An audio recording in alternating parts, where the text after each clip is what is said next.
Bienvenue sur cette vidéo unboxing du manga Gunm. C'est mieux comme ça. Avant de parler du manga, je vais très rapidement parler de ma chaîne et des projets en cours très rapidement. J'ai prévu de faire pas mal de playthroughs et il y en a 3 qui sont en cours. Et comme ma politique interne m'interdit de poster des vidéos tant que je n'ai pas fini l'envoi complet du playthrough sur YouTube, c'est-à-dire tout est en privé, et dès que j'ai tout le jeu de A à Z, je commence à publier. Ce qui fait que vous n'avez pas de temps d'attente, toutes les semaines, régulièrement, jusqu'au bout, il n'y a pas un seul temps mort. Malheureusement, mon PC fait des siennes, et lorsque je ne suis pas en vacances, je ne peux rien enregistrer, j'ai pas le matos, et j'ai pas le temps. Donc, abonnez-vous à la chaîne, attendez que ça arrive, je peux poster à la limite des news sur Twitter, même si je l'utilise pas, ça m'étonnerait, mais voilà, c'est en cours, ne vous inquiétez pas, je travaille dessus. Dès que le matériel aura arrêté de faire des siennes, je vais vraiment m'atteler sérieusement. Bon, pour en revenir au sujet de la vidéo, Gunm. Gunm, c'est un manga que j'apprécie énormément. D'habitude, je déteste les mangas, tous, quels qu'ils soient, confondus, avec les mangas qui se prétendent matures, sérieux, qui ne sont pas, en fait, c'est juste des gamineries, des rêves d'enfants, de gosses, un peu décérébrés. Mais bon, c'est normal, on passe tous par là. J'ai été un jour un gamin con et décérébré. Voilà, on l'a tous été, et c'est nécessaire pour devenir adulte. N'empêche que, voilà, maintenant je suis un peu moins ça, donc j'aime bien les mangas qui soient posés, fun, drôles, qui se prennent pas trop au sérieux, qui savent quand il faut rigoler et quand il faut être sérieux. Et il y a très peu de mangas qui arrivent à faire ce juste équilibre. C'est soit tout l'extrême en essayant d'être badass, des soi-disant classe, en étant péteux à la con, ou alors c'est les mangas vraiment très cons, débiles, avec des mecs et des nanas qui font que des allusions au cul, mais qui font genre qui ne s'en rendent pas compte. Voilà, c'est soit l'un, soit l'extrême autre, enfin bref, il n'y a pas de juste milieu, très rarement. Et justement, le manga que je vous montre actuellement, il sait faire le juste milieu. Alors, on va très rapidement parler du pitch. Donc, c'est une fille, une nana. Donc, le personnage principal, c'est une nana, et pas une cruche. C'est vraiment très intéressant parce que c'est un personnage qui est fort en émotion, fort en couleur aussi. C'est-à-dire que c'est pas juste un personnage qui va être con dans un certain sens ou con dans l'autre, c'est un juste milieu des deux, c'est-à-dire qu'elle passe d'un état à l'autre, qu'elle réfléchit sur ses ennemis, sur sa vie elle-même. Vu que c'est un cyborg avec un cerveau humain, c'est la seule chose qui la définit en tant qu'humain, c'est-à-dire qu'elle a un cerveau fait de chair. Le pitch de l'histoire, c'est très simple, c'est que cette cyborg, elle est retrouvée par un cybernéticien, un médecin un docteur pour cyborg, dans une décharge, et puis le gars, il a eu un coup de foudre, pas sexuel, mais un coup de foudre parce qu'il s'est imaginé que c'est sa fille tout d'un coup, et il s'est dit qu'il va la réparer, et la considérer comme sa fille, et puis l'aider dans toutes ses aventures. Ça, c'est le pitch de base. L'histoire se déroule dans une grosse décharge, un peu à la favelas, bidonville, et au-dessus de ce bidonville se trouve une ville où vivent des gens aisés, des bourges, qui sont au-dessus de tous les problèmes que peuvent vivre les gens dans cette décharge.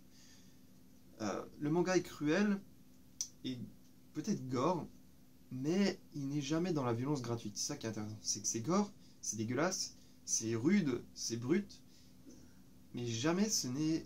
Enfin, moi, je ne l'ai pas ressenti comme étant une violence gratuite. Il y a toujours une justification raisonnable, ça ne vient parce que ça arrive à ce moment-là, ça permet d'amener de nouvelles interactions entre les personnages, ça fait avancer l'histoire, mais jamais il y a une violence qui est gratuite, comme dans certains mangas violents aujourd'hui que je vois.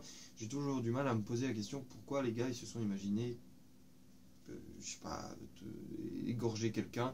Il n'y a pas vraiment de justification scénaristique, c'est juste là parce que ça essaie d'être classe, à la mode, d'être tendance, d'être badass, d'être ouais, moi je suis peur, moi je suis comme ça, ouais. D'être un peu con dans ce sens-là.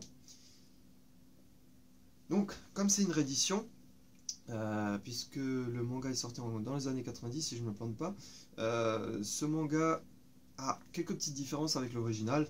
Voilà, nous avons ici quelques pages en couleur, très rapidement, hein. C'est pas folichon non plus, hein. Vous voyez, là il y a un peu de bleu, c'est des tons pastels très sobres, donc ça ne nuit pas au noir et blanc, parce que c'est un truc qui, bon, je pense que c'est le cas pour tous les mangas, mais le noir et blanc fonctionne à merveille, c'est-à-dire que là je vois en couleur, et je me rends compte que bah, on s'imagine, quand on voit du noir et blanc, on a son propre dégradé de couleurs euh, dans notre imagination. C'est-à-dire qu'on s'imagine nous-mêmes les couleurs. En voyant du noir et blanc, on voit pas forcément du noir et blanc, on voit plus un panel de couleurs émotionnelles. Et généralement, quand il y a de la couleur, quand ça passe à la couleur, on fait ah ben c'est pas vraiment ça que je m'imaginais en ayant l'habitude du noir et blanc. Voilà, donc ont été coloriés soit les moments forts de combat, des scènes emblématiques, des pages avec ouais, des scènes d'action qui sont fortes, très intéressantes, ou alors des passages, des chapitres. Par exemple ici, ce qui est colorié surtout, c'est les chapitres Fight 005, toucher le fond. Voilà. Qu'est-ce qu'il y a d'autre à dire? Bah, pas grand chose, c'est le manga d'origine après tout, hein. Ils vont pas faire énormément de rajouts différents. Il coûte pas cher, il coûte 7 euros. La réédition est en cours puisque pour le moment il y a seul le premier tome qui est sorti.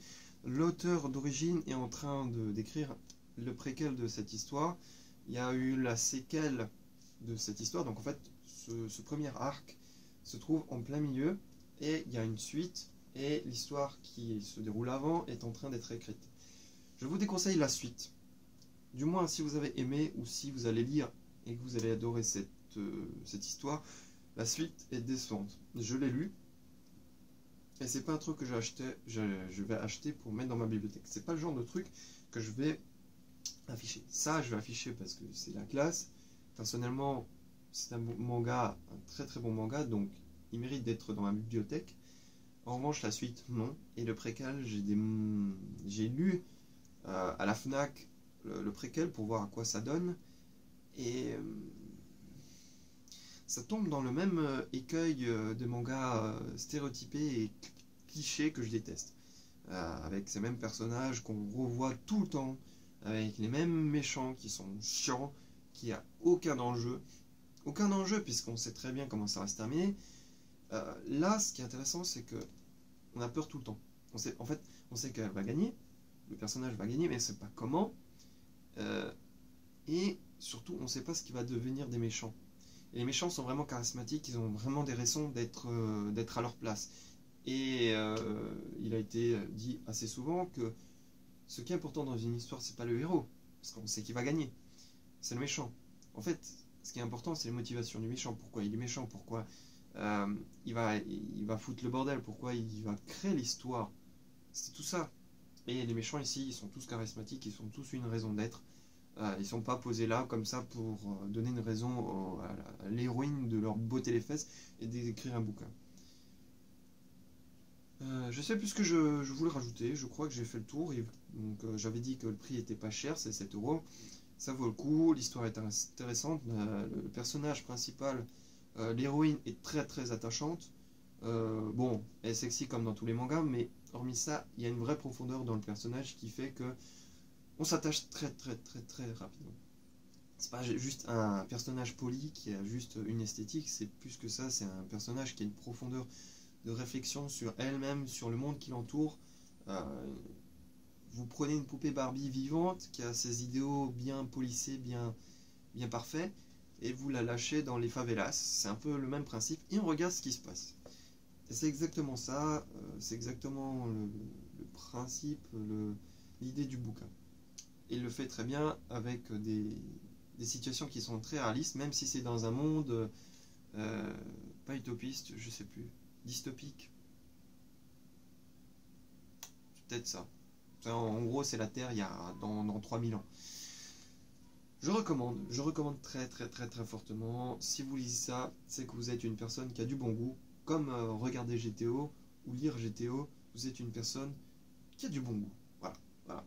Lire un manga, c'est de la merde, mais il y en a qui sortent du lot et celui-ci en fait partie. je recommande. N'hésitez pas à laisser des commentaires si vous êtes d'accord ou pas d'accord, hein. Après tout, je n'ai pas la science infuse. Laissez un pouce bleu si ça fait plaisir, abonnez-vous, et je vous retrouve pour d'autres vidéos, peut-être des vidéos de gameplay, qui sait.